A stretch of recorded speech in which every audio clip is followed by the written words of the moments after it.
Kirk has been our MC forever. Kirk does a wonderful job. Kirk knows just about everybody that has been nominated. If not, he does his history and he gets information on them. Sometimes he finds information we can't find. So Kirk, the Hall of Fame would like to present you with this plaque in appreciation for the contributions and commitment to Central Auto Racing Boosters Hall of Fame. We appreciate what you do. Thank you so much, Karen. Wow, what a surprise. Awesome. How about that? Man, it's such a pleasure to be here every year. It's just too bad it's been 2 years, but here we are again. It's glad to be here tonight. Thank you, Karen. You're welcome. Thanks to the CARB Hall of Fame Committee. Okay, appreciate it. All Kirk's. All right, thank you.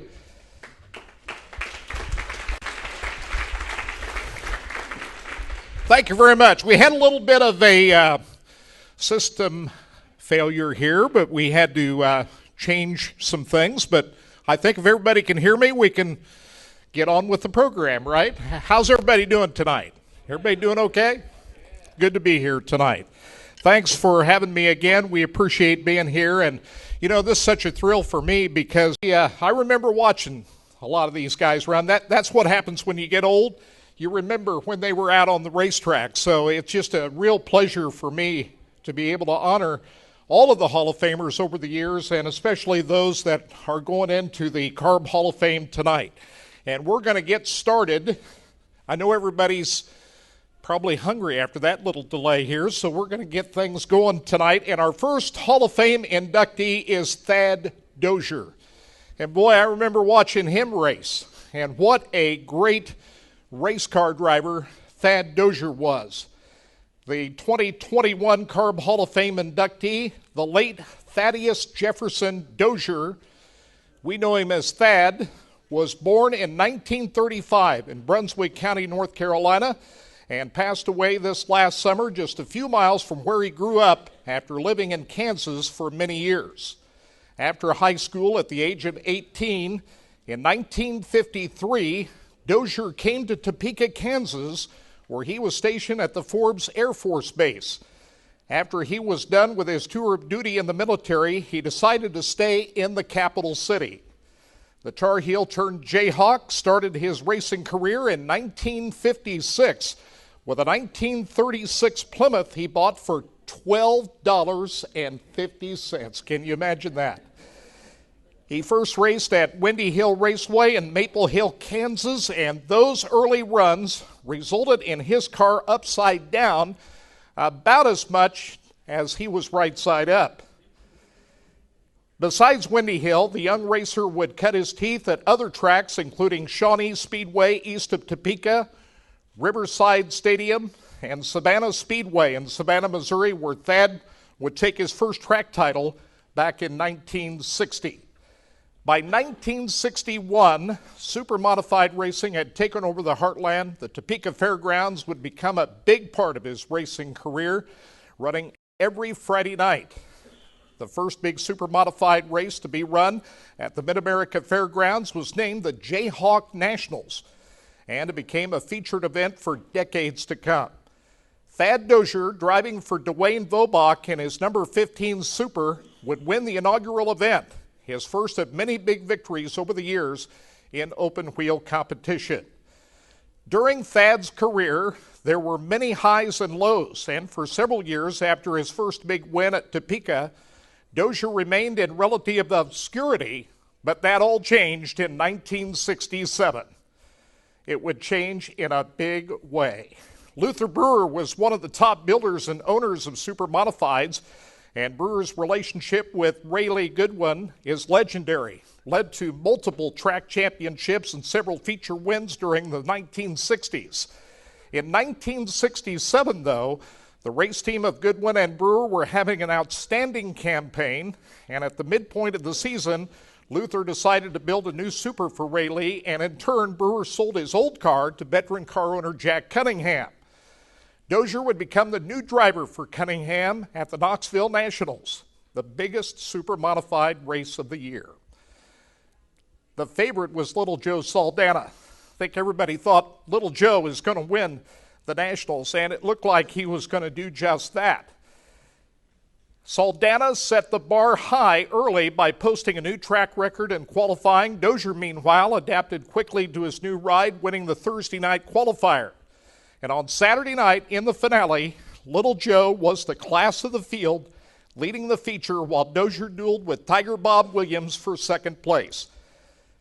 Saldana, though, had trouble. He lost a wheel on the 14th lap. Dozier took over the top spot and went on to lead the rest of the way, earning almost $3,000 for his victory and the coveted title of winning the Knoxville Nationals. But I was talking with Dave Tyson a little bit ago, and he was telling me that Thad had told him a story.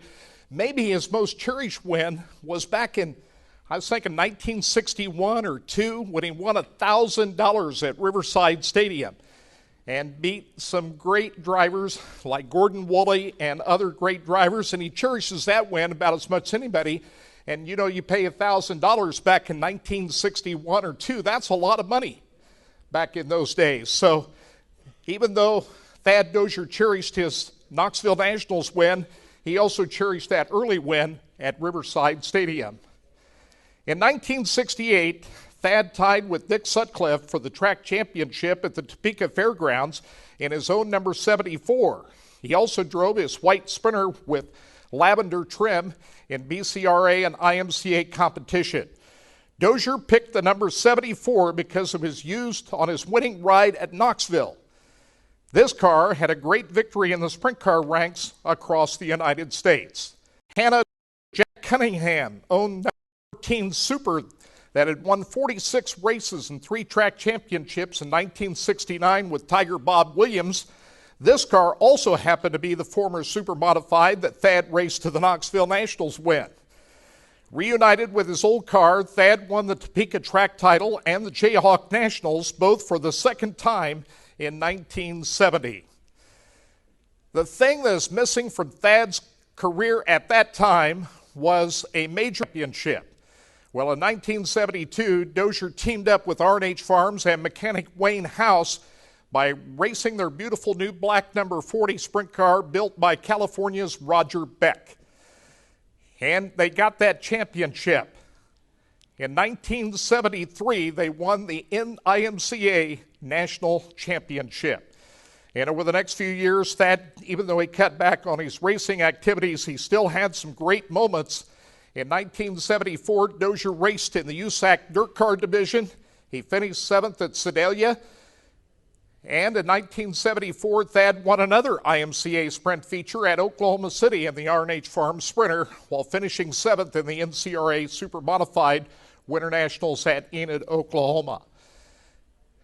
This longtime sheet metal worker was elected to the Knoxville Raceway Hall of Fame in 1979, BCRA Hall of Fame in 2011, National Sprint Car Hall of Fame in 2012, the High Banks Hall of Fame in 2018, and now the CARB Hall of Fame for 2021, a list and post-career accolades that Dozier felt very honored to receive.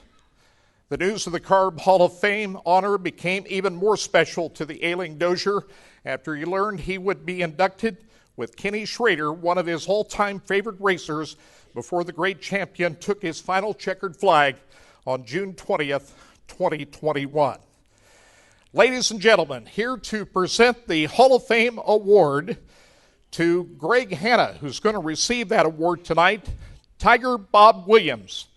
Tiger Bob and Greg, come on up.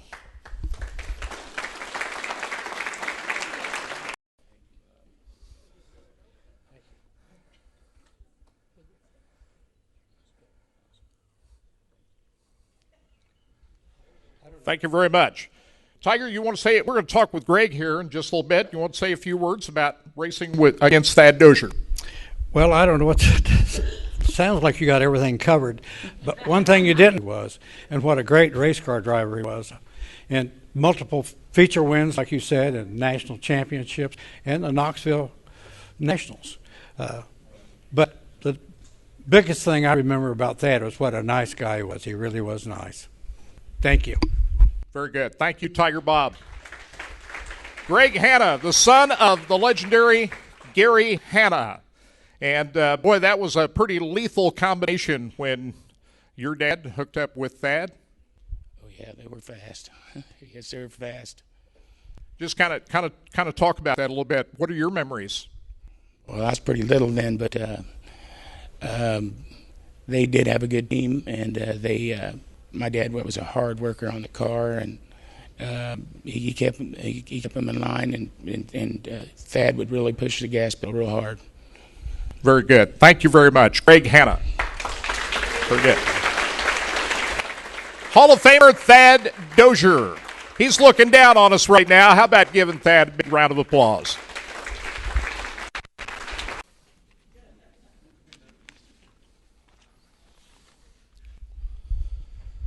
Our next Hall of Famer, Ken Simon.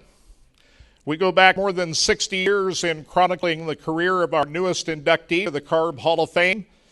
Ken Simon was born in Sedalia, so he was exposed to racing at a very young age, and his love of photography very soon merged with his love of racing. Of course, there was the Missouri State Fair, but there was also Sportsman Speedway, later Saline County Speedway in Marshall. By 1965, Ken took an important step, which has led to the 7th decade, toting a camera and gear to the racetrack. Since that time, Ken's photos have appeared in all the leading racing publications, most notably National Speed Sport News, where his photos regularly graced its front page. And yes, it was Chris Economaki making a lot of the decisions what pictures showed up on the front page of his newspaper, and more often than not, we saw Ken Simon's photos right there on the front of National Speed Sport News. His photos have also appeared in racing yearbooks and countless racing hardcover books and industry publications. And over the years, he has photos of super modifieds, sprint cars, USAC champ cars, and late model stocks. Ken has traveled the country from coast to coast and to legendary tracks such as Knoxville, Eldora, Williams Grove, DuQuoin, Paris Auto Speedway, and the old Ascot Park. He snapped photos for such organizations as the old IMCA, CMRA, World of Outlaws, USAC, ASCS, and Power I. Ken, I grew up reading Speed Sport News and all the racing publications, and I knew your name before I ever knew you. Yeah. And your picture crawls out of the race car. I'd rather shoot the races than the trophies. And I guess the best picture I ever took is 3 cars flipping simultaneously at Knoxville, Iowa. It's pretty decent. You don't get 3 cars flipping at the same time a lot. That happened quite a bit back then, too. Yeah, it did. Was Knoxville your favorite racetrack or Sedalia? Do you have a favorite racetrack? Well, it'll always be Sedalia and Marshall. I took my first picture at Marshall May 5th of 1959. My parents' car, 51 Chevrolet, standing on the hood, shooting over the fence in turn 1. The ramp, as we called it, that's where I first started. Then a friend of mine and I, it costs us $1 to get in the races, and a pit pass is $2. Can we afford $2 to buy a pit pass and go shoot the races? Well, we decided to spend the extra $1 and do it. So, and that's where we met up with Speedy Lewis. I don't know how many people here remember the CMR photographer Speedy. I owe everything to Speedy Lewis. He taught me everything, and I just can't say enough about the man. He gave you a lot of advice. He was your mentor. If you were giving advice to the younger photographers, we need young photographers out there. Yeah, we still need still shots of pictures. I know video is a big thing, but the still shot still is pretty important, is it not? Yes, black and white. I still love black and white photos.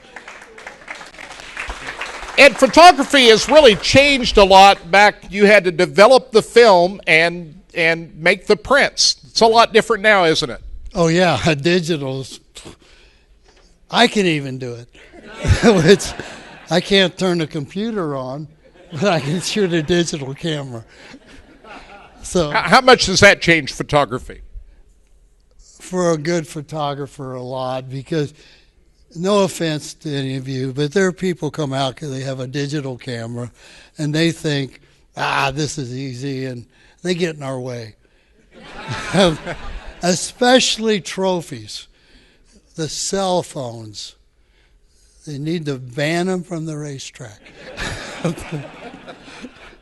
I don't think that's going to happen. That's be hard to enforce. So either.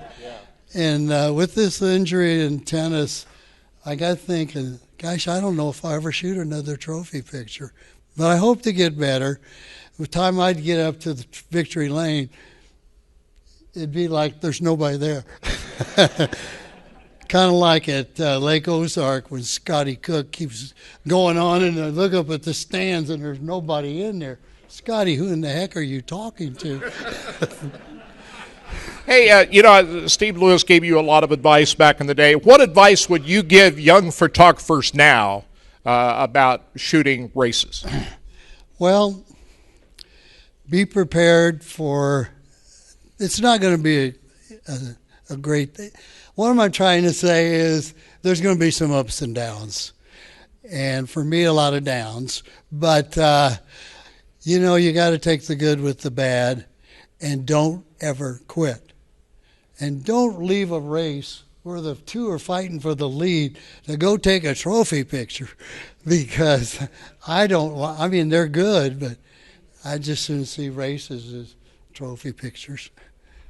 You know what? I agree with you. I would too. Yeah, I can't leave, and they're battling for the Knoxville Nationals to go run up there 10 laps before the race is over to get in line to take a picture. Go ahead, guys. I'm not doing it. Good thoughts. Any final thoughts you want to give out here for entering the Hall of Fame? Oh, I'm so grateful to everybody. I never thought this would ever happen. I would like to thank my wife, Linda. Sitting right there, Linda.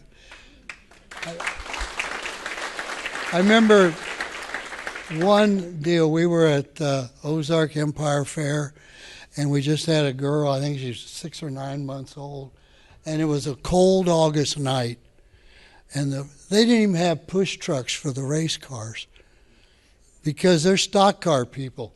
They didn't know sprint cars needed to be pushed, so they had to scramble to get push trucks, and that took a while, and it got late at night, and I walked out of the races, and there she sat holding our daughter, freezing to death, and she stood through the whole night. She'd been with you the whole way? The whole way, yes. That is great. Ken, congratulations to you. Oh, one final thought I was going to tell you. You knew Chris Economaki, he was a hands-on publisher of that National Speed Sport News. In your conversations with Chris, what do you recall? He would always tell me, keep sending me pictures.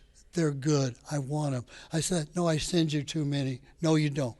So never enough for Chris. Never enough. And his daughter, she was real nice too, and she would talk to me too. Ken, congratulations to you. Thank you, sir. Ken Simon, ladies and gentlemen, newest member of the CARB Hall of Fame.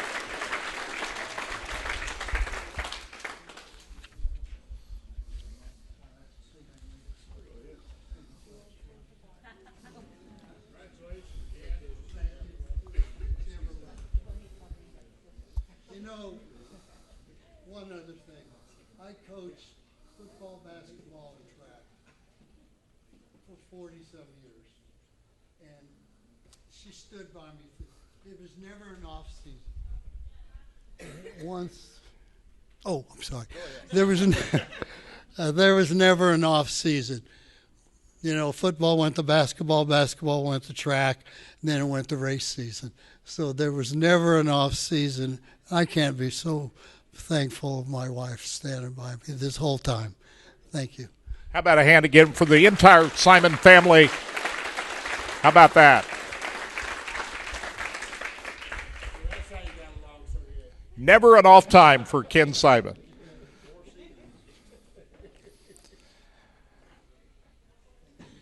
Our next inductee is Kerry Davis.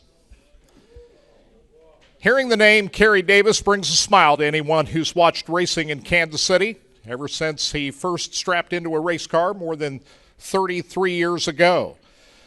Over the years, this 53-year-old veteran has raced and won in divisions that have included stock cars and modifieds and also limited late models, while winning over 270 main events and numerous track championships. According to Kerry's biography, he has always raced for the pleasure of competition while understanding that many long hours of work are a necessity to race at a high level, and a high level he raced indeed. Kerry has enjoyed helping other competitors and very much also enjoyed being a goodwill ambassador for grassroots racing, including taking his cars over the years to school events to talk with kids about racing, while always sharing his racing experiences with his family and friends. One of the best short track racers out of Kansas City during his career, Kerry won his first track championship in the stock car division at Riverside Stadium in 1988 in the track's final season. Since that first track title at one of the area's most fabled and iconic facilities, Davis has won track championships at Topeka Raceway in the A-Mod class in 1993, while also winning 3 A-Mod track titles from 2001 to 2003, racing at Thunder Hill Speedway near Mayetta, Kansas, and winning 2 Grand National Championships at Lakeside in 2002 and 2003. But the biggest celebration was in Nashville, where they all put on the tuxes and the great formal wear in 2002, where he was crowned the NASCAR short track champion. And over the last decade, racing in the A-Mod division, Kerry has won back-to-back championships at Lakeside Speedway, 2015 and 2016. And in recent years, Kerry has posted back-to-back championships in the Midwest Limited Late Model class at I-35 Speedway. During his brilliant career in racing, Kerry has enjoyed running in series that have included NASCAR, IMCA, USRA, and has been a top competitor in all 3. While now also being enshrined in the CARB Hall of Fame, a lasting tribute to this great champion's accomplishments. Ladies and gentlemen, here to present Kerry Davis the Hall of Fame award and enter him into the Hall of Fame are Bobby and John Lane. They are 2014 inductees into the CARB Hall of Fame, coming up to present Kerry Davis with the Hall of Fame award.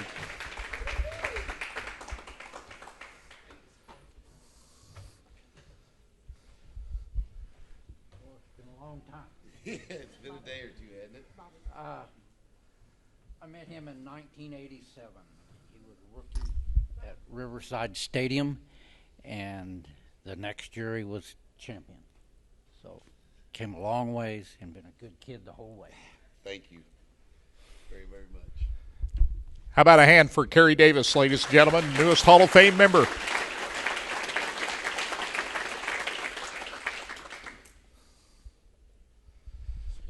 Bobby, you want to say a word or two before we talk to Kerry? John said it all. All right. Congratulations. I'll tell you what, Kerry Davis is one of the most fan-friendly drivers that I can think of. Come on over here, Kerry. We'll talk about it. You are a fan favorite, and why not? You're so good to your race fans. We go racing to have fun. I mean, that's what it's all about. I work for a living, and I do this to have a good time, and meet a lot of good friends, make friends while we're there. We've raced all over, and I owe all this to my mom and dad. I'm truly honored to actually be here. I don't see myself as that. I see myself as just a kid that had great parents, and that was our hobby. We grew up racing, and so to actually be here is just mind-blowing to me. And they've been very supportive. I know your dad's been with you every step of the way. Oh, yeah. If it wasn't for him, I'd have quit years ago. I don't have the patience for it. He's taught me a lot, and still helps me to this day. So I truly owe it all to them. What really sticks out in your career? The one thing I do remember was back in 2002 when you all put on the tuxedos and the formal wear. Scott Traylor was telling me that he attended this event down in Nashville, and you were the national short track champion. Yeah, that was pretty neat, pretty nerve-wracking to get up and do a speech with a tux on, and my old bald head, I couldn't wear a hat or anything, so it was a little tough there. But it was definitely an honor. You know, like I say, it's just one of those things. You know, my whole life, all we've done this for is just for fun, and I've been blessed to have good people around me. My parents and my family have had some awesome sponsors and friends that's helped me all these years, and to make, you know, an achievement like that, to get to that level, to sit and have dinner with Mike Helton, you know, of all things, worst meal ever, don't get me wrong. We left there, and the people with NASCAR, they assign you a couple ladies that take you around. So as soon as we got done with that, they looked at us and they go, "We're hungry." I said, "I'm starved." So we went and got us something to eat. But it was just neat to be around, you know, a guy like me. Just, you shouldn't have those opportunities, but I got them, and we took pretty good advantage of them and got to see a lot of different stuff and meet a lot of nice people. And that was in a Grand National car, and you've driven modifieds, and most recent years you've driven a Midwest limited late model up at I-35 Speedway. You just won a track championship last year, back-to-back, so you're still doing it. Yeah, when Bobby's wife called me, bless her that she's gone, we really miss her, but she called me. That was one of the first things I said. I called the phone, my girlfriend, I was telling her, and I said, "I'm going to get inducted in the Hall of Fame," and she's like, "Oh, that's really neat." I go, "I'm not quitting racing." You know what I mean? If I got to quit to get in there, I'm out, you know. And she's like, no, you don't have to quit. But it's just one of those things, you know. There's just so many people to thank. You would hate to miss somebody. All the people has been a big part of my life. You know, these two here, this one here, spent hours on my stuff. This guy's taught me all kinds of things of machining and put up with me whenever I couldn't afford nothing. I'm down there cleaning stuff, and he's making it. So that's why I chose these two right here, because they've done a huge part of my racing, and I can't thank them enough. You helped us, too. Yeah, absolutely. Now, most of the time you've driven your own stuff, but you have driven for others on occasion, like that 2002 championship. Oh, yeah. I've drove other people's cars. The late model deal started out as somebody else's car, but we ended up having to get it. My dad's kind of always told me, he goes, "If you want a race car, you need to own your own." So I've always had something, even when I drove somebody else's. You know, Richard and Christina's car was an opportunity. Me and Richard clicked. That guy couldn't do no wrong with the car. I just sat in there and pushed the pedal and steer it. Easiest car I've ever drove, and won more races with it than anything. So just sometimes you'll meet people in life that you're kind of on the same page of setup and everything else with the car, and we had a really good run. Seemed like you spent more time in the modifieds. Do you like that type of car more than the late models or the Grand Nationals? Yeah, I mean, all of them are fun. I'd drive anything. You know what I mean? If it's got wheels on it, I'd drive it. I drove a sprint car once. That was kind of a bad night, but but there, you know, anything that you can get in to run is fun. We got a modified going again this year, so we're going to race back closer to home at Lakeside with the cost of everything, and I kind of missed everybody, and Kerry needs some help. The old guys need to get after him out there, so we're going to see what we can do out there this summer. You haven't raced at Lakeside here for a few years, right? No, we've been gone 2 years running that limited late model, and so we got one to run here close to home. Mom and Dad can come a little more. They only made about 4 nights last year, so I missed that. And so this year, hopefully they can get out there every week with us. Is it number 68? Well, yeah, it's always number 68. Lakeside, your favorite racetrack? Oh, yeah, by far. The years, you know, and I guess we did good, so I liked it. But I like a smooth, slick racetrack. So June, July on that big old half mile, and it gets hard and slick, that's when I tend to love racing, and it's just a lot of fun.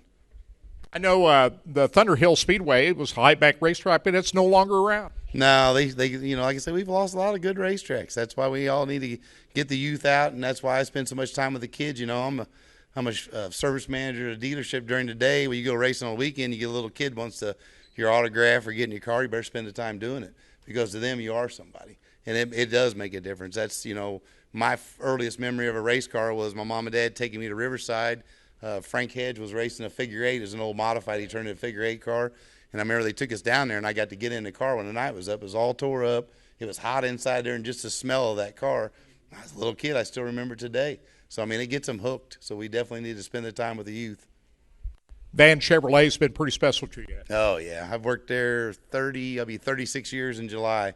So we're at Subaru dealer now. It's a little different, but I like it. It pays my bills, and they're good people, and they've been behind me on racing for many years. Any other things you want to say? Any more people you want to thank? I got a big group of people sitting. We pulled our tables together because I was blessed to have all these people come with me tonight, and I want to thank each and every one of them. My son, my girlfriend Lori, my mom and dad, Tim, Tammy, Dirk, Mike, Debbie, Brian and Reese, and my neighbors. Chris has been with me for years. I couldn't do it without each and every one of you. I truly want to thank my mom and dad. I'm an old man, but I guarantee you I love you more than anything. Guaranteed. And they look so great right now.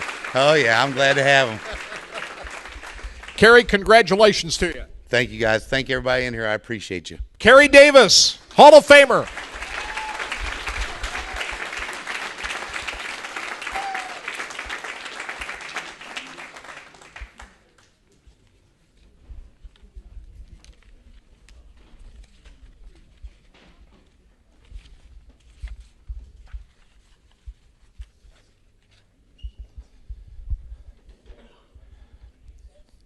Here's another favorite of mine.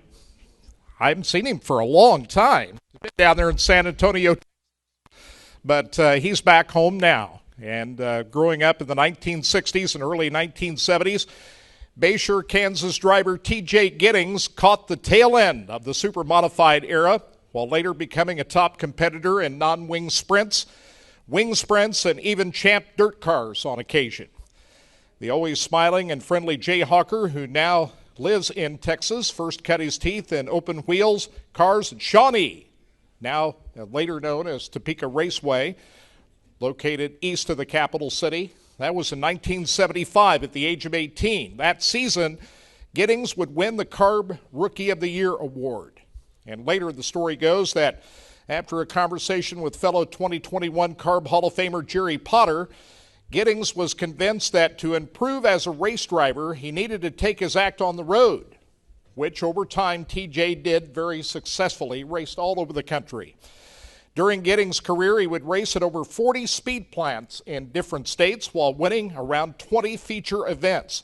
Among the tracks T.J. would compete at were the before-mentioned Shawnee, the Old Lakeside Speedway, Riverside Stadium, Missouri State Fair Speedway, Saline County Speedway in Marshall, Missouri, and many others from the West Coast to the East Coast. He ran with and sometimes beat the very best in sprint car competition during that era.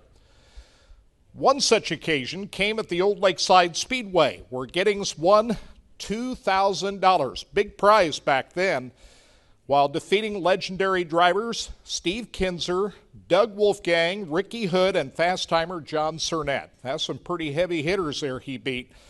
Over the years, TJ would compete in clubs that included the United States Auto Club, National Championship Racing Association, California Racing Association, World of Outlaws, National Speedways Contest Association, and its predecessor, International Motor Contest Association. After Giddings hung up his helmet as a driver, he would continue his love and support for open-wheel racing by being a mechanic for Goddard, Kansas wing sprint car driver J.D. Johnson, working with the talented Sunflower State driver in the new millennium. Looking back at his impressive career, TJ had many great memories, including his first local win at Lakeside, driving the Bob Vielhauer No. 12 Beaver Drill and Tool Company sprint car. T.J. Giddings was able to race against and win the many talented people he had the opportunity to associate with during his racing career. Ladies and gentlemen, here to present the Hall of Fame award to our next CARB Hall of Fame inductee is 2018 CARB Hall of Fame inductee Junior Parkinson. Ladies and gentlemen, let's welcome to the stage T.J. Giddings.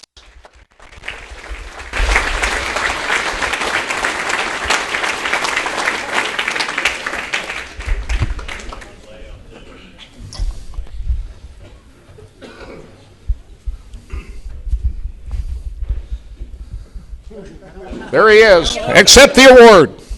Oh, okay. Junior? This is pretty cool. I had no clue. This is to present this to you is means a lot to me, buddy. It means a lot. Well, yeah, we've been friends for a long time, and Wow. a while. Okay, a while. You said a lot about him, but he grew up asking questions, being around, and I remember I came back from Pennsylvania. He said, "I need to go up there." I said, "Get your car and go," and it's tougher than what you think it is, but you learned a lot, and you came back and said it's tough, but I enjoyed racing with you all the time, and man, thanks for having me do this. And this guy right here went through a lot, and did good, did great, and he's a hell of a guy and a hell of a racer. Thank Hell you, of a sir. good. Thank you. Very good. T.J. Giddings, ladies and gentlemen, congratulations to you. Man, this is pretty heady stuff. You didn't, I don't know how many years totally you raced, but it didn't seem like, you were just getting going there and you retired. Yeah, I started, in 75 with my mom and dad, and Rod Urish here, he owned Don's Speed Shop in Lawrence, Kansas, and him and my mom and dad and I, once Jerry Potter told me to get out on the road and stuff, so we started going to the old fairgrounds, Nebraska, Lincoln, Sedalia, and all them IMCA guys, Tiger and all them, Oots and everybody. And I tell everybody, I used to go and day shows, and I would hot lap qualify and then sit and watch the best racers in the world. Because I'd spin out in hot laps, I'd spin out in time trials, and I always said if I could ever drive a dry slick racetrack, I'd become a racer. And fortunately, I was able to do that. And you raced at a lot of different racetracks. I know Knoxville stands out in my mind. That's where I saw you race the most. But in all over Kansas, and what tracks that we may not have heard about that you really like to run at? I was fortunate that I was able to drive for some very good car owners, some of the bigger car owners too. I raced in Pennsylvania, I raced Williams Grove, Sealands Grove, Port Royal, Lincoln, raced at Ascot, El Centro, California, everywhere in the Midwest, I think, a little bit in Oklahoma, not much, but just all over. Was very fortunate and blessed to have a lot of people that believed in me, had a lot of help, because none of us could do this on our own, especially when you're begging people to drive their cars and convincing them, that you're better than who's driving it at the time. But, it worked out really well for me. Yes, it was a short time, but basically, I think I told you this earlier that, I like to have a lot of fun, and going out full-time racing is a job. And I never like to work. But so that got to be a little trying. That's why I even told you today. I said these guys that race out on the road, I race 180 to 100 races a year, and that's hard. And these guys that do it for so many years now, it's just amazing to me. I love racing. My fondest memories was the old Lakeside Raceway and the Dave Walls, the Kerricks, the Bivens, Galen Schaefer, Joe Wallace. Those guys put on some heck of races on one of the biggest racetracks in the country. I miss the old Lakeside. I liked the big tracks. They were a lot of fun. But Houston Speedway, I'll say going to Houston Speedway was probably the best thing ever happened to me because, I said a long time ago, Jerry told me Knoxville makes you, a racer, famous, basically, but Houston makes you a racer. And it's, there was nothing better than that. It's like the old Shawnee track. If you miscalculate, you hit a pretty hard wall. And kind of like Ken said, with racing, just like with photography, there's a lot of ups and downs. And, I always thought watching you race that you really loved the big half miles more than the short tracks. When you bring up Houston Speedway, you like the short tracks more than I even thought. Oh, yeah. To be able to win a short track, right there, that evens out everything, as far as the car and the drivers. So to be able to go fast or get lucky and win every once in a while on a short track, that's pretty good. And I enjoy watching them now just for the sheer excitement, But, it's a lot of fun. Talk about that night you beat Steve Kinzer and Doug Wolfgang at Old Lakeside Speedway. That was at home. Yeah, that was at the home track, but it's still a line from Benny Parsons to Chris Economaki. It's amazing what you can do with your eyes closed. But I just remember that night, when we'd raced at Sedalia 2 nights before that, we ran, I think, top 5 both nights, but we got over there and somehow I ended up on the front row, and I think I drove through the infield, hit the fence, Did a lot of things because I was scared of Steve, because I knew Steve and Wolfie and everybody was behind me and shortly going to be passing me. So I probably just won that one out of sheer fear. Oh, now you got to give yourself more credit than that. What stands out at Knoxville? That's where I saw you race the most up there. I know you and Randy Smith, who graduated a year ahead of me in high school. I know Randy very well. You and he were good friends. Yeah. We fortunately, you know, as much as we raced, you know, there for a few summers, we raced all over the Midwest and might have touched a wheel every once in a while, but it was amazing how we could be such good friends away from the track for as fierce competitors we were on the track. You know, but our kids were the same age, you know, so, you know, didn't have anybody else to go to dinner with after the races because, you know, nobody's there, you know, and so we'd go with them and eat and, you know, just had a good time. You traveled up here from San Antonio, Texas. Tell us who's here with you tonight. Well, I got my wife, Phoebe. She came up. She became a sprint car fan, and I want to thank her because she's had to listen to me talk about racing, you know, and tell her how good I am. And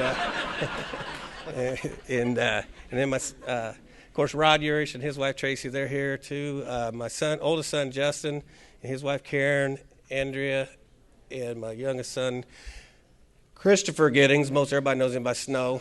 Yeah, and then my niece Casey and Alex, her husband, and probably the two people that have been with me the longest and been to just about every race I did when they could. Of course, they worked too. You know, I didn't have to. But Dave and Susie, my cousin Susie and her husband Dave. You know, we go way back mainly because when I was 13 years old, we worked a carnival together. So I like traveling. You know, we traveled all over Oklahoma, Kansas, and Nebraska with that carnival. So I was a carny too. And then, of course, I want to thank my mom and dad. You know, my dad would have been so proud of this. You know, he loved the Kansas City racers. You know, his favorite was, of course, Jack Potter. You know, I don't know how many people remember him, but he was the man. You know, I remember he used to say when they pull into Riverside, they had that three cars on a trailer. My dad said, "Here comes dealer's transport." Truck driver. But yeah, it's quite an experience, a very humbling experience, because I'm looking around this room and I'm like, my guys, there's some legends in here, and to be able to be up here getting this honor, it's just amazing. It's surreal. And you're a legend. No. But yeah, we had fun racing. Congratulations to you. T.J. Giddings.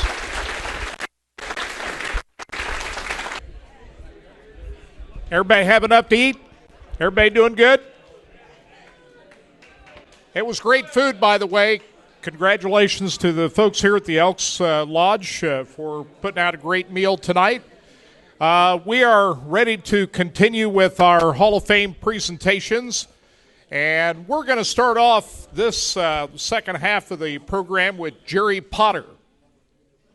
Now, the name Potter is synonymous with racing in the Heartland. While Jerry Potter, a 2021 CARB Hall of Fame inductee, has been involved in the sport himself off and on for over 50 years, 67-year-old Jerry Potter has been around racing since he was a boy. And while his dad, Jack, was an owner of note during that time, including a stint with Super Joe Wallace behind the wheel, when Potter was in high school, he would take the wheel of his dad's race car at the age of 16 in 1970. Over the decades that followed, Jerry, who raced with an afro similar to buckwheat Jimmy Seals in the 1970s, would become a driver of note racing in the Heartland and later also on the West Coast in Arizona and California.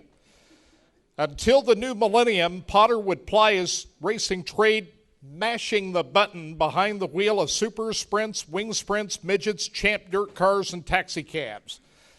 Jerry Potter estimates during his driving days he ran at over 30 venues across the USA, while winning in states that included Missouri, Kansas, and Iowa, and at tracks that included Riverside, where he earned his first victory, Old Lakeside Speedway, Olympic, Shawnee, later known as the Topeka Raceway Park. Jerry Potter had it all covered when he was racing. Also at the Mid-America Fairgrounds in Topeka, State Fair Speedway in Sedalia, among other venues. He raced with USAC, IMCA, NSCA, ARA, CRA, ARCA, and the World of Outlaws. Two of Jerry's biggest victories came in Iowa when he was at Knoxville Raceway and at Donaldson when he won an NSCA wing show after the club took over for the original IMCA group. While his first win at Riverside holds a special place in his heart, he competed in his first ever World of Outlaws sprint show at the Devil's Bowl Speedway in 1978, which is a cherished memory. Ladies and gentlemen, please make welcome our newest member of the CARB Hall of Fame, Jerry Potter, and his award is being presented tonight by 2016 inductee of the CARB Hall of Fame, Bob Baker. So, Bob, come on up. Jerry Potter, Hall of Fame.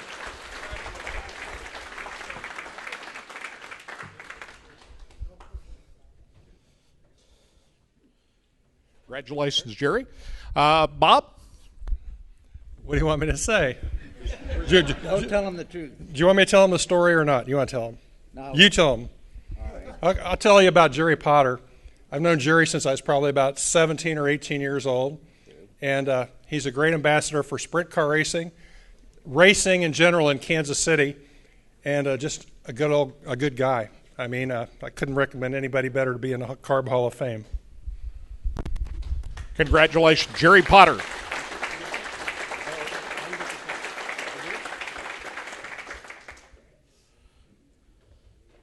you very much. Where's he leaving? Congratulations. Say that again. I said, why is he leaving? Does he want to hang around? You're welcome to hang around, Bob, if you'd like to. Let's talk a little bit about your racing career. You come from a big racing family. How'd you get started driving yourself? Well, at a good time, my dad's car that he had fielded for many years became available, and my older brother said it was offered to him first. He says, "I ain't got time to race them cars. I've been chasing women. I ain't got time for them cars." And I told my dad, "I'll race that car for you, Dad." So he let me in when I was 16 years old. And, of course, I mean, you just have a large family of people that were involved in racing. Just kind of talk about that dynamic where just the whole family was involved. Oh, that's true. My brother still has a car to race, and I got 3 cars I'm fielding this year. When I was first started, Virgil Chapman here was driving for my dad. They won quite a few races in their couple years they stayed together. I think Virgil retired that next year, and that's when I started driving the car that him and my dad built. My cousin Ken, he drives a car still. I field his car for him. It comes out of our shop. My son Jack drives a car. And then this year we're starting a 13-year-old girl, Natalie Doney, and she's going to be driving a sprint car this year. Yeah, I wanted to ask you about that. That's a new. She can really wheel it, right? Well, we'll be finding out. She's been racing since she was 5. She's been driving micros, and I think she started in quarter midgets. So she's from Odessa, Missouri. Her brother's racing right now down in Oklahoma at Red Dirt Speedway, and that's the car she's going to be driving. So, yeah, we're anxious to see what she's got going. And the 305 sprints, what kind of events are you planning on running at? We got a pretty good schedule at Eldon Speedway at the lake, and some races at US 36 up at west of Cameron. Yeah. And, of course, Lake Ozark Speedway. Yeah. Just kind of talk about all the people that helped you out. I know that your family, you've already touched on that, but some of the other people you've associated with. We've heard your name already tonight with other inductees of the Hall of Fame. Yeah, I don't know about all that. You can't believe everything they tell you. So I can't. We're looking at T.J. down there. Yeah, no, T.J. and I, and also Shane Carson, we've had a lot of good times together racing. So, yeah, we had a good road. We raced in the best of times, don't you think, guys? Yeah. So. Talk about all the people who are here with you here tonight. Oh, well, my wife, Marcia, of 46 years, my daughter, Sarah, And my grandson, there he's over there by the door. That's my first grandson. People, you may not want to wait this late to have grandkids. I'm just putting that out there. But anyhow, and my son-in-law's over there, Tyler. But my son was here earlier, but he had a wedding to attend, so he left, and that's about it. What are the big events that stick out in your mind that you either won or participated in that are highlights of your racing career? Well, one that sticks out with me was the first time I went to Eldora.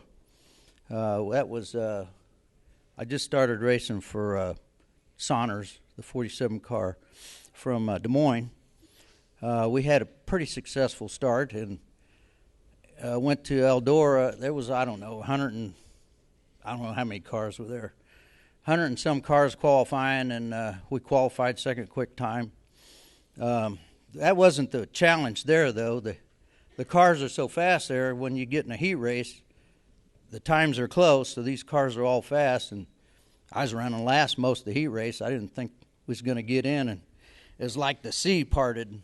Someone went to the bottom, someone went to the top, and I got up to fourth and made the A, which was a huge thing at going to that place, but it was a pretty memorable race there, yeah.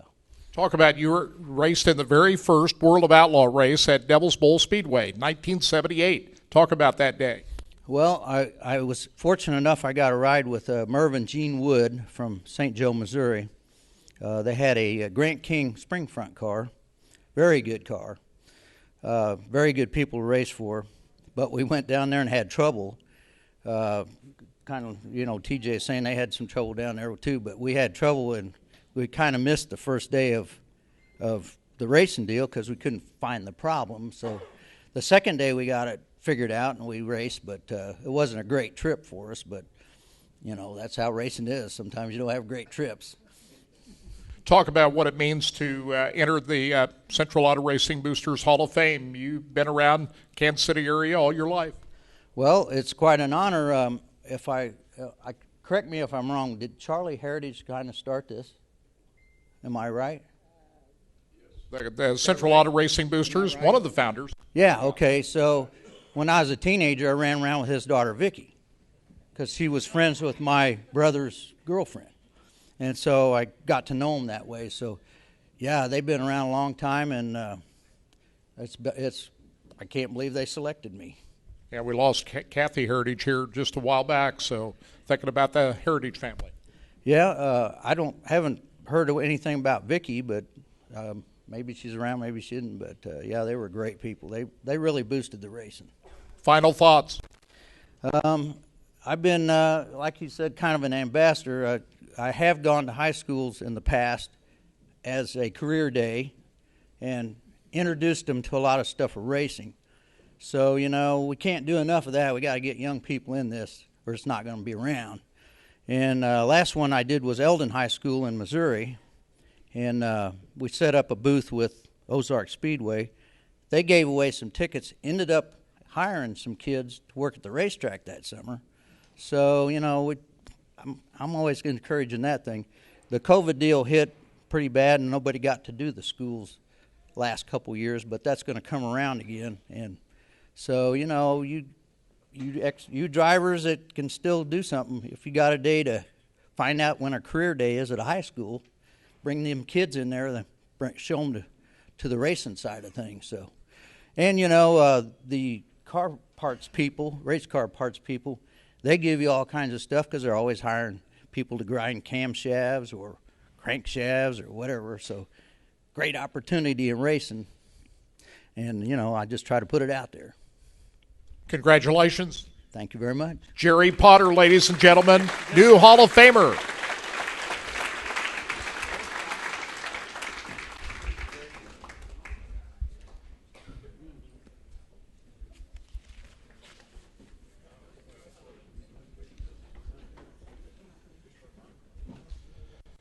One of the grand old gentlemen of Kansas City Auto Racing is Irvin Schick, one of the top racers in the Heartland region in a career that took place over the 1950s, 1960s, and into the 1970s. Starting in 1954 and lasting until 1972, Ervin Schick left an indelible impression on drivers and fans alike racing around the greater Kansas City area. Irvin started his odyssey humbly almost 70 years ago after watching the races at Riverside Stadium one night and noticing a wrecked car in the infield. After the races, Schick sought out the owner of the crashed machine, and when he found him, he bought the car on site, starting his racing career at that very moment. It was said that Irvin raced by a simple motto over the years: when the green flag drops, the friendship stops. Now, I must also state that Irvin had his share of friends after the checkered flag stopped flying and always enjoyed a cold one after the races with drivers of the day, which included Jerry Butch Weld, Virgil Chapman, Jim McMurray, and Vernon Vanbeber, among others. Irvin raced at many of the great palaces of speed in the KC area, including the great Olympic Stadium, Riverside, Beverly Speedway, Savannah, Sweet Springs, and Excelsior. But he liked Riverside Stadium the best, saying, and I quote, "I don't know what made it my favorite, probably the length. A quarter-mile track is a good length if it's fast, and Riverside was fast." There are many good quotes from the late veteran driver, now Hall of Famer. Here's another one. "I had the time of my life racing, and about the ups and downs of competition, I quote, I never tried to make it a means for putting food on the table. Back then I would have starved doing that, so I always kept it as a hobby and was proud of the fact that up until the last 2 years I always drove for myself," unquote. Schick raced mostly super modifieds during his career, winning over 100 trophies, and he was once asked why he never tried racing a midget. And one of the most popular forms of open-wheel racing during his career was the midgets, but he didn't race the midgets. His response was pure Irvin. "Those damn cars weren't made for men. They were just too small for me." While another interesting fact about Irvin Schick was he always raced the number 60 on his own cars, but finally raced with the number 63 during his final 2 years behind the wheel, driving for John Kelly.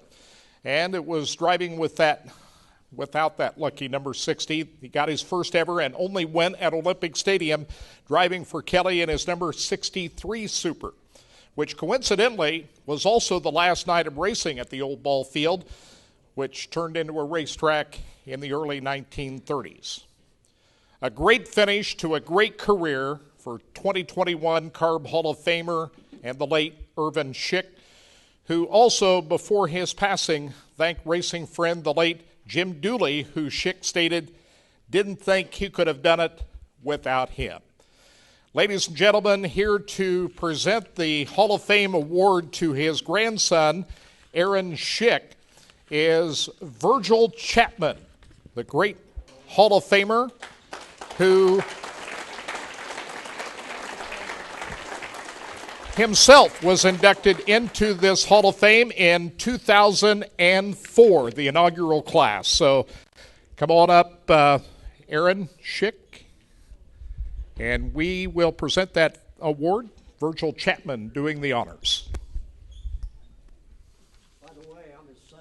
I'm still kicking. You're his son, okay. I made a mistake. But he does have friends.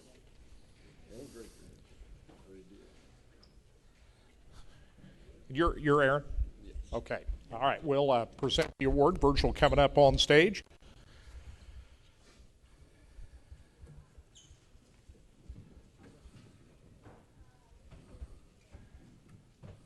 Virgil was one of our first inductees. Yep. Virgil, the one in the first class of the Hall of Fame.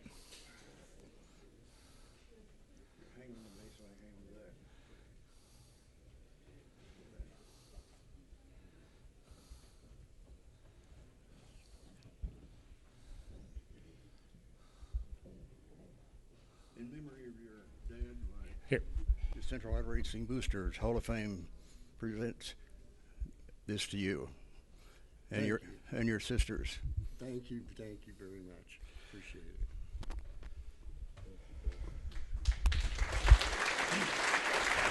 Congratulations. Virgil, your quick memories of Irvin Schick. Oh boy, what can I say? Something you didn't have in your. Let me sit down here. Okay, there's a chair right behind you. There you go.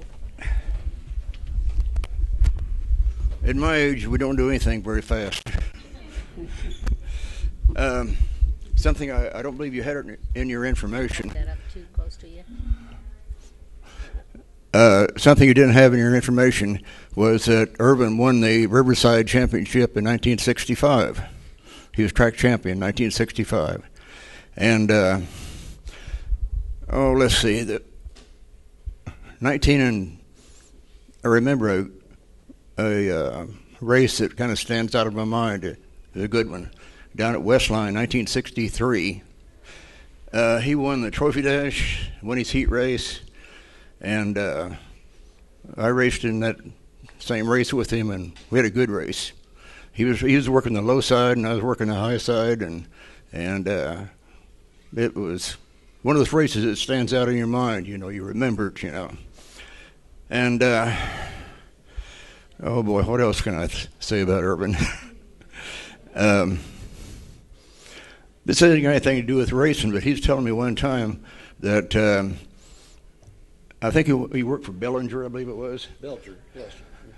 And when they didn't have anything to do, the boss would have him get out in the street and with a hose and wash the street down. And so it kept him busy at work. But Irvin was a good racer and enjoyed racing with him. He was a good, clean driver, a hard driver, and he was just fun to race with him. Thank you, Virgil. Great. Aaron Schick, and I apologize. You are okay. Hey, the son. Keep you younger. Now, your dad was already presented this award before he passed, right? Yes. I'd love to thank CARB, Ed Sanders, Karen, and Darling, and JD for coming down to Versailles and presenting him with with this plaque. He was thrilled, absolutely thrilled. Unfortunately, less than 2 months later, he passed away. And but this gave him something. It gave him peace, knowing that he loved racing so much, and that racing loved him back. Yeah, I mean that's so great that he knew he was going into the Hall of Fame for quite a while. I mean, we've known about this for over a year now, so I mean he had a chance to really cherish this for a while. He had so much fun racing. I was about 4, and I remember July 1st, 1955, there was a race at Riverside that was televised in Kansas City.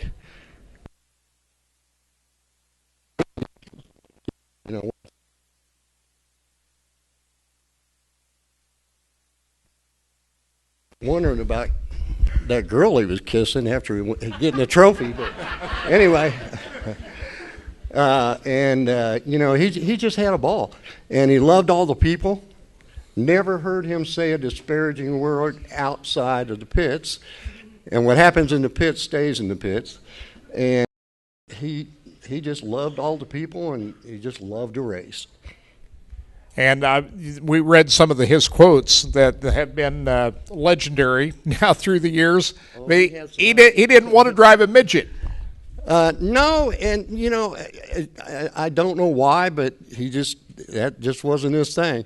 But he loved it. He loved to race, and like I said, he loved the people. My mother was so supportive of him, and he was, and all the kids were involved, and there we go. Was there any one racing moment that we didn't get into here in the bio that really sticks out in his mind, or any win that stands out? Yeah, there's so many of them. During all that time, there were so many races. I remember one time he got on his head at I can't remember which track it was, whether it was Olympic or Riverside, probably, or Lakeview or Lakeside. But he was upside down, gas pouring out. My Uncle Dean ran up to see how he was doing, smoking a cigarette. My dad says, "Well, I was doing fine till you got here." So, anyway, and there's a lot of stories. And like I said, kind of what happens in the pits stays in the pits. And they just had a ball. All the guys did. Who's with you here tonight to help honor your dad? Well, my wife, Debbie, my sister, Linda, and my sister, Sandy, and his grandson, Danny, are here. Any other racers in the family? Danny's a racer. Yeah. Okay. Oh, my daughter, Amanda, back there. Anyway, yeah, Danny's a race car driver. So, but any final thoughts? I just want to thank everybody involved in CARB for making his life more peaceful at the end. And you remember when he was presented this award? Do you remember what he said? He held it like this, and he wasn't going to give it up for anything. We asked him if we could have the plaque back for the induction, and he said, "No, it's mine. I'm taking it with me." And he showed everybody that came to the house, of course, to visit him, towards the end, they had to see the plaque. And, there wasn't any way around that. Well, congratulations to your family, your entire family. Ervin Schick belongs in this Hall of Fame, and we're happy that he was able to receive the award and cherish this moment. It was quite a gift. Thank you. Very good. Thank you. Thank you. Aaron Schick, ladies and gentlemen. Thank you, Virgil. Thank you, Virgil. You're very welcome.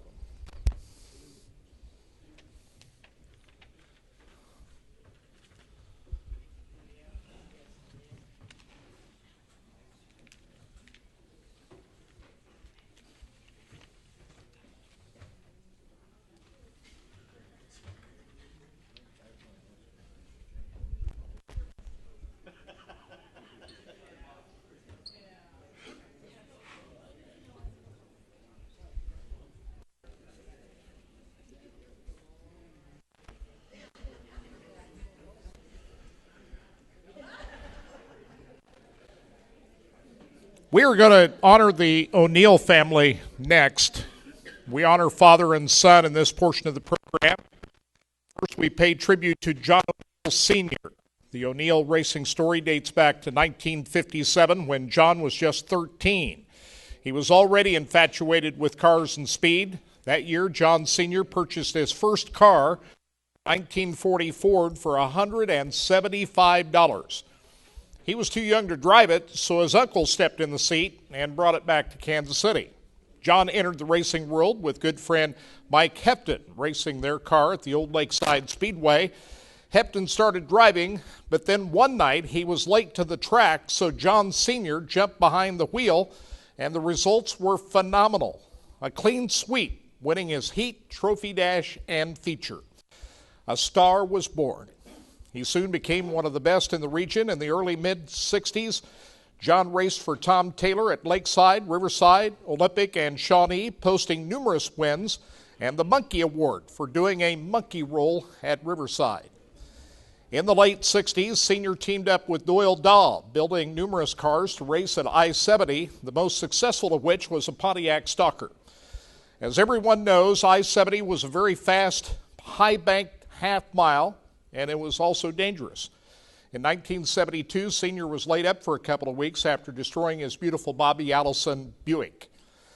But he came back strong to continue to race until 1975 when the firefighter and father decided to hang up the helmet for good. But he didn't hang up his passion for racing as his son John was set to make his own history. We are going to honor John O'Neal Sr. tonight. Unfortunately, we lost John last year, but we are here tonight to honor his great contribution to racing and his great career. And here to present the We'll go with that part of the story, and we'll just move right into John O'Neal Jr., and we'll do this all at once. 8 years after John Sr. retired from driving a car, John O'Neal Jr. at the age of 14 teamed up with Aaron Daniel to race modifieds, but his dad wouldn't consent to Jr. driving the car until they graduated from high school. He did, however, give his blessing, being the crew chief of that car.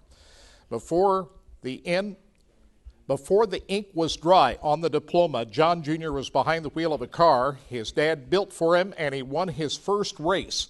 In 1987, John Jr. earned Rookie of the Year at I-70 Speedway while it was still dirt, which led to over 200 feature wins during his illustrious career.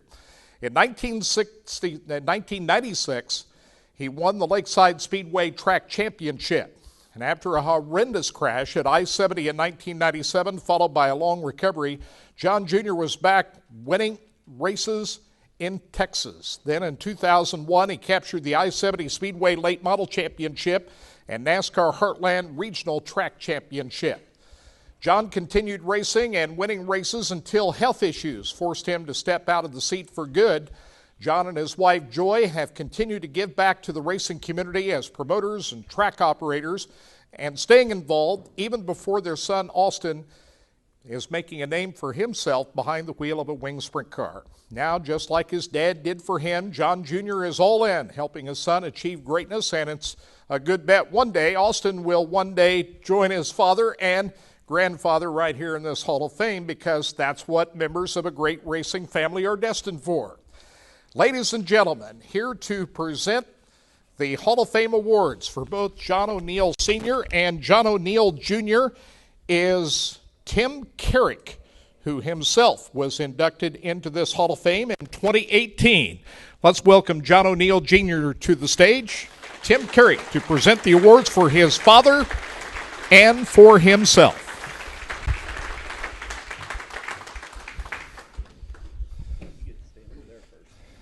We got a lot of business to do here, Tim. We can do it. Tim Kerry, what do you say? We can do it. Two great people, kind of pioneer in racing around here too. John and his father together were unbeatable, and it's unfortunate of the pandemic that Senior wasn't able to be here, but two great people. Love them to death. So it just. Congratulations. Awesome.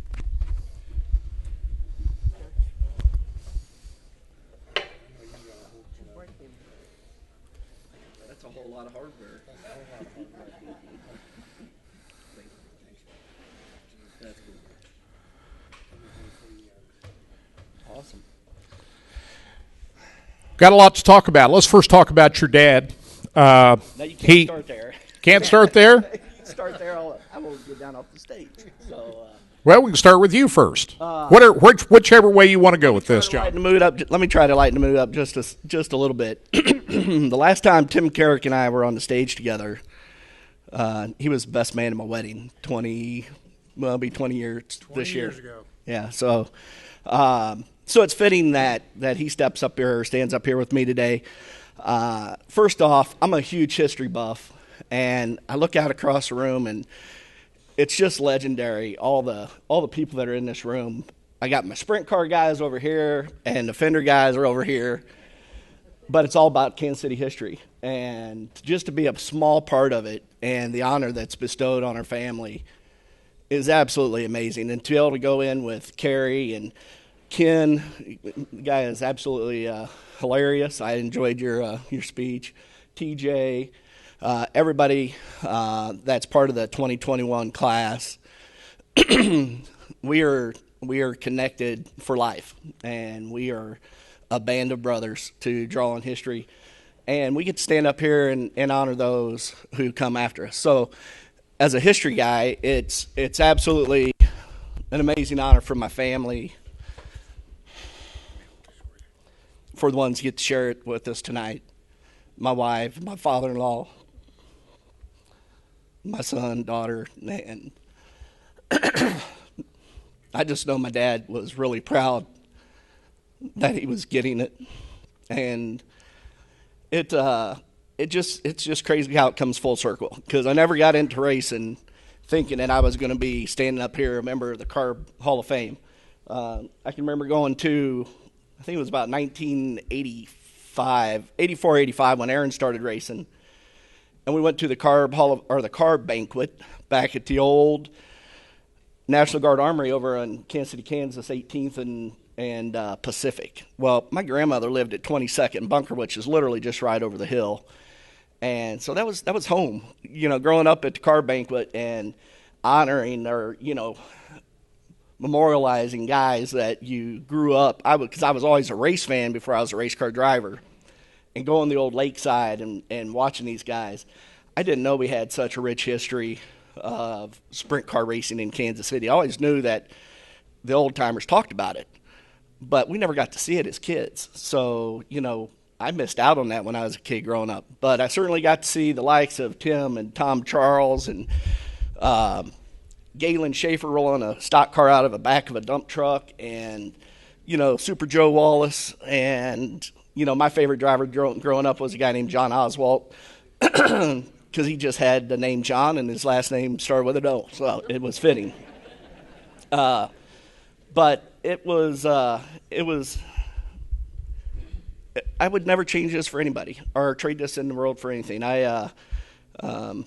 Like Kerry said, I work for a living. We work hard to raise our families and make them grow into good people that you're proud of. And, I know that that's all my dad ever wanted. I hope I made him proud.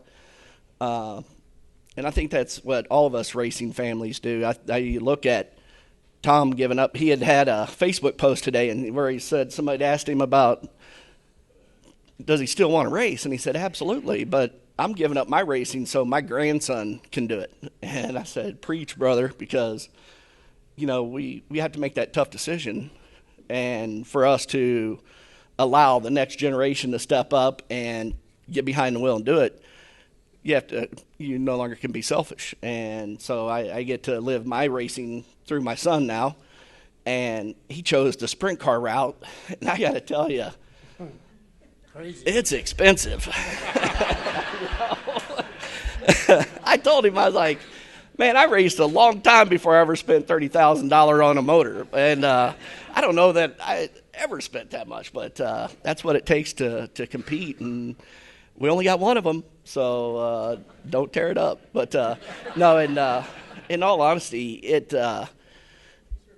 it's such an honor to be up here to kind of work through the emotion of all that, to get to a point where you can laugh and share it with everybody in this room.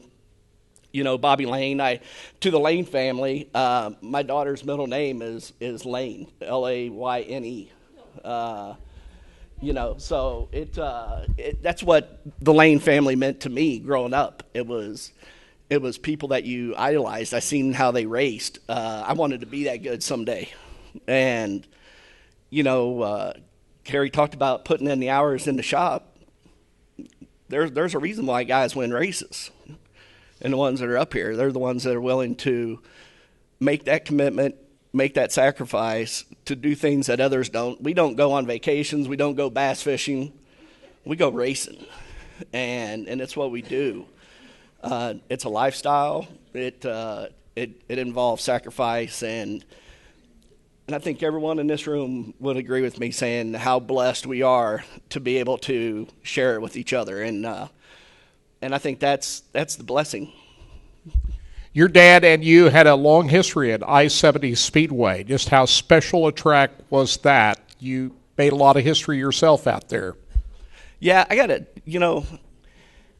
When I was a young kid, me and my next door neighbor, Aaron Daniel, we grew up and we lived at 85th and Parallel, and Lakeside Speedway was 92nd Leavenworth Road. So we were only literally miles from the racetrack. So it was a contest to see who could hitchhike to get to Lakeside first. So we one group at 86th Street and the other group at 85th Street, and we were hitchhiking as kids. And you couldn't get by with that today. But we would get out there, and then we would sneak into the races. All right, we'd go through Old Bennett's Pond up through the back, and it didn't dawn on me till about 20 minutes ago that you know, I didn't have to sneak in the races because I was young enough to get in for free. But it was. I guess it was just the thrill of it, and you know, that's just what we did. I remember collecting tear-offs and getting autographs or foot-long hot dogs, you know, wrappers to go to my favorite driver, Gene Claxton, and you know, some of the old, you know, guys that not that Gene's old, because I'm not too much, but the veteran racers and you know, guys that you idolized. And I knew one day that I wanted to race cars, and that was just something. I remember my mom got a call, or you know, when they had real phones back then, my kindergarten teacher, Miss Bierman, had called her and said, "Miss O'Neill, we got a problem with your son." And it's like, oh boy, she just knew I was in trouble, and because I was kind of ornery. She goes, "When John's in class, everybody else is doing schoolwork, and all he wants to do is draw race cars." And she knew I had the bug at an early age. So that led to racing bicycles. I was a world champion pedal bike racer, and so that competitiveness was there. You know, like my dad Scott said it on the radio show this morning. He goes, "Man, your dad was always just kind of, you know, finding the edge or looking, you know, for an advantage." When we raced pedal bikes, it was no different. I mean, everybody else was racing Huffies that might have weighed 30 pounds, and my bike weighed 11. It was a huge difference back then, and you know, it was all titanium. Everything was imported from Italy, and it's just when he went to the racetrack, he went to win, and that was, I guess, the thing that stood out most, because you know, it wasn't until later in our racing career that we got sponsorship that we had the luxury of, you know, not having to worry about making it to the track. But before, I never raced for championships because we just couldn't afford it. I crashed too much. But I won a lot along the way, and that was kind of a good trade-off. But a lot of tracks, so many people to be thankful for, all the crew guys that have stuck it out with me over the years, that have come and gone, the sponsors, all the car owners. We were adding it up today, all the different car owners that I drove, because I wouldn't shy away from driving anything. And that was my advice to my son. I don't care what it is, race it, and because you never know what door that might open for you. But you can't piss off opportunities, because you just they just don't happen every day. But I-70 was probably my most fun track. Lakeside has a special place just because the old Lakeside. I did get to race there, and you know, being able to do it with my dad. You know, I think that's. You know, I never once thought about what it was going to mean at the end of my racing career, because I was just always fortunate to get to the racetrack. But to be able to think back and reflect and share it with people that, one, I looked up to, and others that, you know, are peers, or others that, you know, look up to me, we have a huge responsibility to show them the way and to represent yourself and your family and your city and your racing community well. And for all those that are part of this tonight, I thank each and every one of you. It means a lot. It's something that my family will cherish for the rest of our lives. I wish my dad was here to share it, because he was a big part of not only my racing, but racing in Kansas City. He certainly paid his dues along the way. You know, back when you had to make everything to go to the racetrack, he was part of that generation, and they laid the groundwork to make it easier on guys like us, and I've never forgot that. So, just thank Tim here. It was when we were going down through the list, I was like, he bailed me out when I needed it most. I was overwhelmed with my sponsorship. I had a really good lucrative deal pop up with Price Chopper, and we had so many people wanting to sponsor that I needed to come up with more cars. And this guy met with him and his wife and asked him if he would be interested in joining my team, I guess. Yes. I remember sitting in his kitchen there saying, "Hey man, it's going to be a pretty good deal. Are you interested?" It was work. We worked. That's for Yeah, damn it was sure. work. Oh, I said, somebody said one time, he goes, "Man, I wish I had sponsors like you." I'm like, "No, you don't. No, you don't. You don't want a full-time job on top of a full-time job." We did work hard for it, and we certainly put down some miles doing the show appearances, and but now you get to transition. As you said, I had some health issues. 2016, I got a blood clotting disease that keeps me out of the cars from now on, and then all of you notice I used to have brown hair, but it started falling out with all the stress of going through with my dad and trying to get it to grow back. But the best way that I could cover the bald spots was make it blonde, so it all blends in. And I'm wearing it proudly, or trying to at least. Thank you. You'd still be driving if you could, right? Absolutely. If I tell my son I'd wear him out, and he thinks I don't know if I'm brave enough to drive a sprint car. I would try it once maybe or twice, but it wasn't. You just weren't exposed to it. I don't know how he does it. I'll be honest with you. You either just have to be plumb stupid or just really brave. But and I don't mean that. I mean that in all sincerity. That is some. Oh, you do. I mean, it just. I have nothing but admiration for all my sprint car family now, because it's just absolutely amazing what those guys do in those cars, how fast they're going. You get them on the big tracks where the air is really starting to play a role. It's truly something to behold, and I just nothing but admiration for all the guys that the Virgil Chapmans of the world that we had up here. Ralph Parkinson, heck, he's still getting behind the wheel, and I mean, to all you legendary drivers, thank you. You guys are why we're here. Bobby Lane, I mean, I think you're on your 72nd year of driving. I mean, the guy, and he looks 50. I mean, the guy just doesn't age. Tom and all of the stock car guys, modified guys, we have our place in history too. Me and Kerry, we came in at the same time, and very similar careers. That's funny. I was thinking about it. We grew up on two sides when we started in '87. I grew up on the lake side. He grew up on the riverside, and it was fitting that we both came in on the same year. That's a pretty awesome honor. I couldn't be more happy. But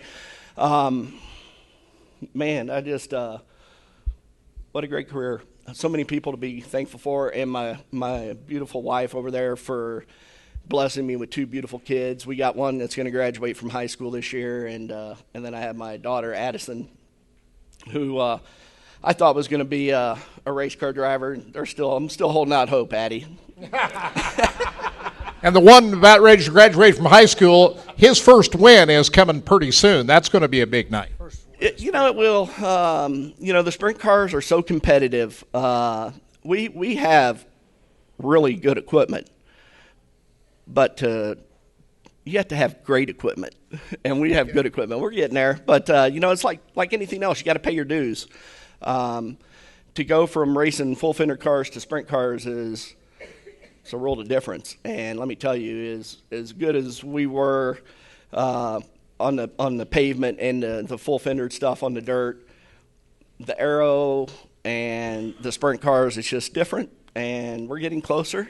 I think I tell Austin his handicap is me, but it's just a blessing. I mean, thank you all for coming out tonight and sharing. This is my first Hall of Fame banquet, and I don't know who said it earlier. You got a lot of Hall of Fame inductees. Gary Truelove, I see you sitting there, and getting the autographs and just paying respect to those guys that come before us, and that's the kind of the honor that we get to wear. That's our badge of honor from this point moving forward. We're Hall of Famers, and I'm blessed to share it with all of you. Congratulations to your whole family, your dad, John Sr., and John Jr. Yeah. Thank you all. Very good.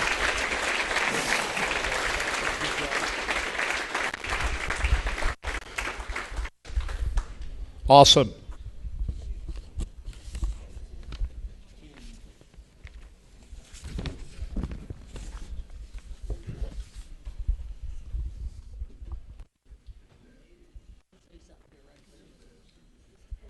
Final inductee of the evening, and this year's class of the Hall of Fame is as well known the world over as anyone who's ever strapped in a race car. And he was born to race, as he has spent his lifetime spreading his passion and love of the sport to millions of people all across the globe. It all started with his father Bill and his successful career racing out of the St. Louis area and at his home track Lake Hill Speedway. During that time in the 50s and 60s, kids were not allowed in the pits, but that didn't stop young Ken Schrader from absorbing all he could from the grandstands. He watched carefully how the drivers handled and how they handled competitors. He always wanted to drive a race car. And by the time he was old enough, it didn't take him long to display all that he had learned. He wanted to race anywhere he could and as often as he could. Schrader was willing to race anything and everything, but it was open wheel cars he made a big name for himself. Kenny Schrader was great at open wheel racing before we even knew him in the NASCAR ranks. He won the USAC Sprint Car Championship in 1983. He finished third in the 83 Belleville Mid Nationals. And in 1992, he captured the Friday night A-Main at the Chili Bowl, then did it again the following year. He's also won races in late models, modifieds, and every other type of car on dirt and pavement, including 4 NASCAR Cup Series wins coming at Talladega, Charlotte, Atlanta, and Dover, in addition to his back-to-back Busch Clash victories in 1989 and 90 at Daytona. He has 2 Xfinity Series wins, 1 Camping World Truck Series victory, and a winner 18 times on the ARCA Menard Series. In all, over 700 wins and numerous point titles in a career that is still going. He hasn't retired, nor will he ever retire. He's been to and raced on nearly every track there is in the country, and he's competed during all 12 months out of the year. He's a true racer.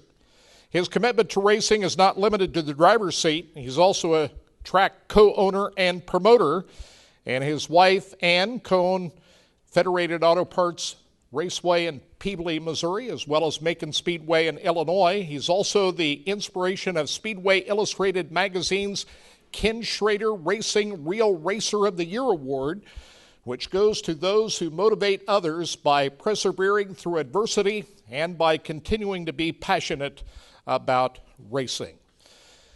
Karen Darling, CARB 2014 Hall of Famer inductee, is here to accept the award on behalf of Ken Schrader. I thought maybe he might be with us tonight, but he is at a racetrack somewhere, as Ken Schrader normally is about this time of the year. But Karen Darling, I do want to mention that Ken Schrader will be a guest on Scott Traylor's Mostly Motorsports show, brought to you by Lucas Oil Products, on Monday. And we'll be able to hear from Ken then, so please tune in about noon on Monday, and it'll be also archived on the podcast on Racing Boys. But Ken Schrader, worthy Hall of Famer.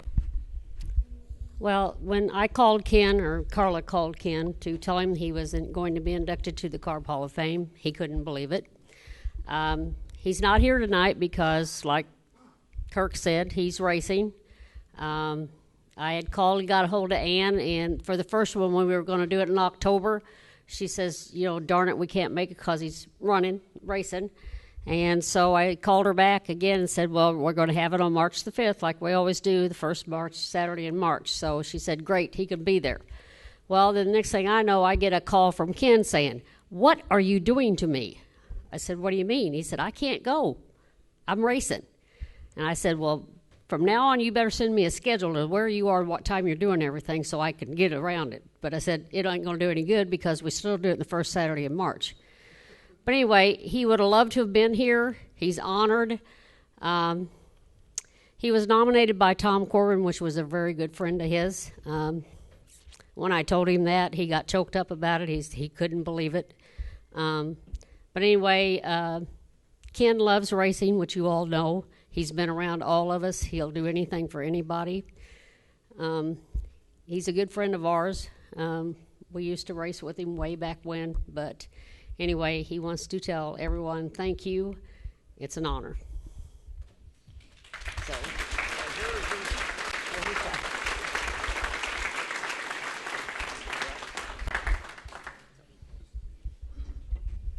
Okay. So maybe we can still we'll meet up with Kenny one day and give him a formal presentation. Great class of the Hall of Fame. So we have 50-50. Some prizes to give away. This is the 50-50. So if you have a 50-50 ticket, we're going to draw it.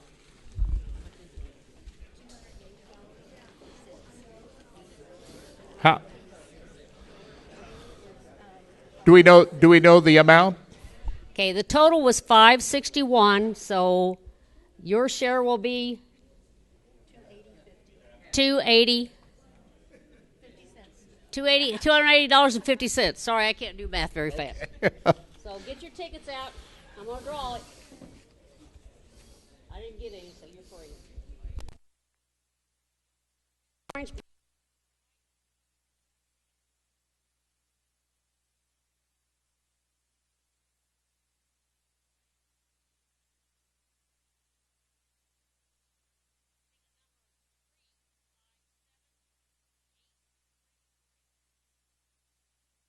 That's a pink ticket.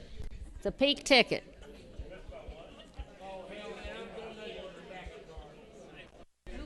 Read the number one more time. 37833. It's Bear Stock, Darren Christie, a Hall of Famer himself.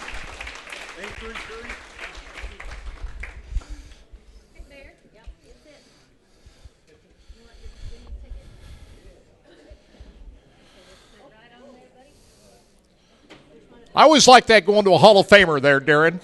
You're a Hall of Famer, so you having a good time? Yeah, we had a great time and great turnout, and it's always fun to get together. A lot of great inductees this year, and we had a lot of fun, and everybody be safe driving home, and good luck this season. You still racing there, Darren? People ask me if I'm still racing. I'm participating.